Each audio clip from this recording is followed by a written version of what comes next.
Praise lord. ప్రభువైన యేసుక్రీస్తు నామములో అందరికి వందనములు. ఈ దినము దేవుని వాక్యంలో నుంచి కీర్తనలు 103 అధ్యాయము మొదటి 2 వచనాలు చదువుకుందాం. నా ప్రాణమా యెహోవాను సన్నిధించుము, నా అంతరంగమునున్న సమస్తమా ఆయన పరిశుద్ధ నామమును సన్నిధించుము. నా ప్రాణమా యెహోవాను సన్నిధించుము, ఆయన చేసిన ఉపకారములలో దేన్ని మరువకము.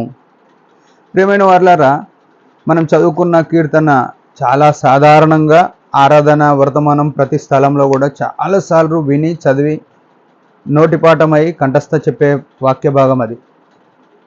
దావీదు రాసిన కీర్తన. దావీదు తన జీవితంలో ఎన్నో కష్టాలు, ఎన్నో ఒడిదుడుకులు, ఎన్నో సంకటములు అన్నీ ఎదుర్కొన్న వ్యక్తి. ఆయన తన ప్రాణంతో చెప్తున్న మాటలు ఇవి. ఎందుకంటే ఎన్నోసార్లు ప్రాణము పోయే పరిస్థితుల నుంచి బతికింపబడుతూ వచ్చింది. అంటే ఎట్లా అంటే, జీవాధిపతి అయిన జీవము గల ప్రభువు నుండి రక్షింపబడిన అనే విషయం ఎరిగి తన ప్రాణమును రక్షించిన దేవుని కీర్తించాలని తన ప్రాణంతో చెప్పుకున్న మాటలు ఇవి. అంతేగాక నా అంతరంగంలో ఉన్న సమస్తమా అని చెప్పినాడు. చాలాసార్లు మనం కూడా మన ప్రాణంతో చెప్తాం, దేవుని మహింపరచాలని మన కోరిక కలిగి ఉంటాం. కానీ మన అంతరంగంలో ఉన్న సమస్తం గురించి మనం పట్టించుకోం. మన అంతరంగంలో ఏముంటాయి అని ఆలోచన చేస్తూ మన ఇల్లు, మన కారు, మన పిల్లలు, మన భార్య, ఇంకా మన ఉద్యోగము, ఇంకా మన పొలము, మన పశువులు, ఇట్లా ఎన్నో ఉంటాయి.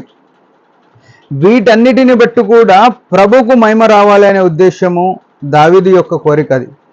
వాటన్నిటిని బట్టి ప్రభుకి ఎట్లా మహిమ వస్తుందంటే, దేవుని ఆరాధన చేయడానికి, దేవుని మహింపరచడానికి ఇవన్నిటినీ పక్కన పెట్టాల్సిన పరిస్థితి అది. వీటన్నిటితో కలిసి ఆరాధన చేయాల్సిన పరిస్థితి. విషయం ఏంటంటే, గతంలో చూసుకుంటే రైతు సోదరులు విమానం తయారు చేస్తూ వచ్చినారు. వారు ఆదివారం దినమున దాని కాడికి పోయి ఆ విమానం కాడ ఒక్క పుల్లగిన పక్కన పెట్టలేరు అని విన్నాను. అంటే ఒక చిన్న పనిగానే చేయలేదు. అంటే దేవుని పనిని, దేవుని దినమును ఎంత గణపరిచినారు కాబట్టి ఇలా ప్రపంచంలో విమానము అన్ని దేశాలు తిరగలుగుతుంది. వారి యొక్క దేవుని గణపరిచే విషయంలో వారికి కలిగిన సమస్తంతో దేవుని గణపరిచినారు. ప్రియమైన వాళ్ళరా, ఈ ఉదయకాలము మనం దేవుని ఆరాధన చేయడానికి వచ్చిన మనము ఏ రకంగా వస్తున్నాం? మన సమస్తంతో వస్తున్నామా? చాలామంది ఏం చేస్తారంటే, భార్య ఉంటే కొత్తగా పెళ్ళైన వాళ్ళు భార్యతో టైంపాస్ చేస్తారు. భర్తలు ఉంటే భర్త కొత్తగా పెళ్ళి అయితే వారితో టైంపాస్ చేస్తారు. పిల్లల్ని దేవుడిస్తాడు, పిల్లలతో టైంపాస్ చేస్తారు. ఉద్యోగం దేవుడిస్తాడు, ఉద్యోగంతో టైంపాస్ చేస్తారు. పొలం ఉంటుంది, పొలంతో దేవుని కంటే ఎక్కువ పొలంలో పనిచేస్తారు. ఇంకా మన కారు ఉంటే ఆ కారుతో టైం స్పెండ్ చేస్తారు.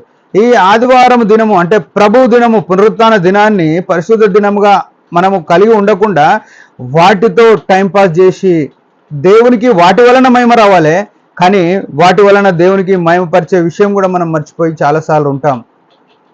ప్రభునందు ప్రియమైన వారలారా, ఏ పనైనా కానీ ఆదివారం దినము ప్రభు దినం అంటే అవన్నిటిని పక్కన పెట్టి వాటితో కూడా ప్రభుకు మహిమ తెచ్చే రీతిలో మనం ప్రవర్తించాలా, కానీ వాటిని వదిలేసుకొని మనం ఉండొద్దు. ఇంకా ఆయన ఏమంటున్నాడు? యెహోవాను సన్నిధించుము, ఆయన చేసిన ఉపకారములలో దేన్ని మరువకు అని అంటున్నాడు. అంటే మానవుని యొక్క స్వభావం ఏంటంటే, కీడు చేసిన వాళ్ళను గుర్తుపెట్టుకుంటాం, కానీ మేలు చేసిన వాళ్ళని మర్చిపోతాం. కీడు చేసిన వాళ్ళను, చిన్న చిన్న కీడు చేసిన వాళ్ళను వారిని బతుకంతా గుర్తుపెట్టుకుంటాం. వారితో మాట్లాడడం, వారితో దూరంగా ప్రవర్తిస్తాం, వారితో దూరంగా ఉండడానికి చూస్తాం. కానీ ఈ దేవుడు ఎట్లంటే, యేసు ప్రభు అందరికీ ఉపకారి అని రాసినారు. ఆయన కల్వరి శిలువలో నీ కొరకు నా కొరకు రక్తం కార్చినాడు. మనం శత్రువులమై ఉండగా, బలహీనులమై ఉండగా, పాపులమై ఉండగా ఆయన మన కొరకు ప్రాణం పెట్టినాడు. అయితే ఆ విషయం మర్చిపోయినాం మనం. ఆయన మేలు చేసిన విషయం మర్చిపోయినాం. ఉదయకాలము ఆయన చేసిన గొప్ప మేలును, ఆయన ఇచ్చిన రక్షణను, ఆయన ఇచ్చిన కాపుదలను, ఆయన చేసిన ఉపకారాలు, అంటే సంకటంలో నుంచి ఎన్నిసార్లు నీ ప్రాణాన్ని తప్పించినాడు.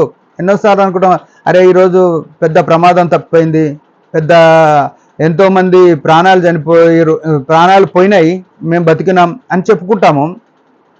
దాన్ని బట్టి ఆ ప్రభుకి ఎంతవరకు మహిమ తీసుకురాగలుగుతున్నాం? దావీదు అయితే తనకు కలిగిన సమస్తంతో కూడా ఆరాధన చేస్తున్నాడు. ఈ ఉదయకాలం నీవు నేను మనకు కలిగిన సమస్తంను తీసుకొని వచ్చి దేవుని మహిమపరచాలని దేవుని యొక్క కోరిక. దావీదు యొక్క ఆయన సాక్ష్యం ఇది. మన జీవితం ఎట్లుంది మనం చూసుకొని ఆయనను మహిమపరుద్దాం. దేవుడి మాట దీవించును గాక. చిన్న ప్రార్థన చేసుకుందాం. పరలోకపు తండ్రి, యేసు ప్రభు ఘనమైన నామములో వందనాలు. దావీదు వలె మేము కూడా మా ప్రాణంతో, మాకు కలిగిన సమస్తంతో నిన్ను మహిమపరచుట కృపనీయమని యేసు ప్రభు నామంలో ప్రార్థిస్తున్నాం తండ్రి, ఆమెన్. మీరందరి పరిచయం గురించి భారంగా ప్రార్థన చేయండి. Praise the lord.